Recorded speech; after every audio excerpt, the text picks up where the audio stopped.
Welcome back to Fully Geeking Out.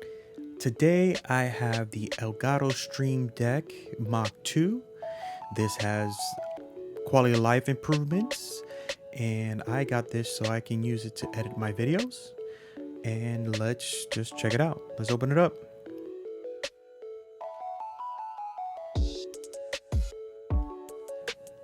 So this is the 15 button model. Let's pick it up, push it over to the side. Let's see the accessories. Oh, well, let's put that. Okay, here's the accessory box. We have a USB Type-C cable. We have the start guide and instruction manual. This has a detachable Type-C cable. The Mach 1 had a permanent cable with the end being a USB Type-A.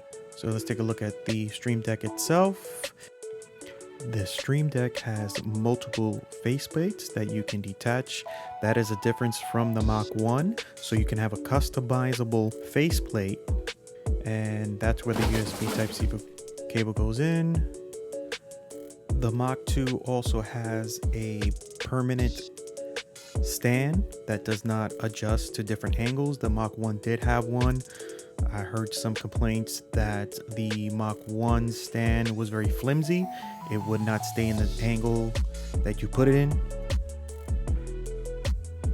Here's the program open up. The first thing you're going to do is open up the program, and you can see here that I picked a hotkey, and you drag it over to what square you want to replace, and then you choose what kind of icon. So I'm going to choose this play button, and you can see up down here that this would be the button you're going to choose. You click on it, and I chose spacebar, and then I leave it blank because this icon actually has the play. It's already named as the play button. So now you can see that I have it. Let's check it out. Let me press the play button. Oh, okay, there it is. There it is. Pause. Zoom out. Zoom in. Let's see what else.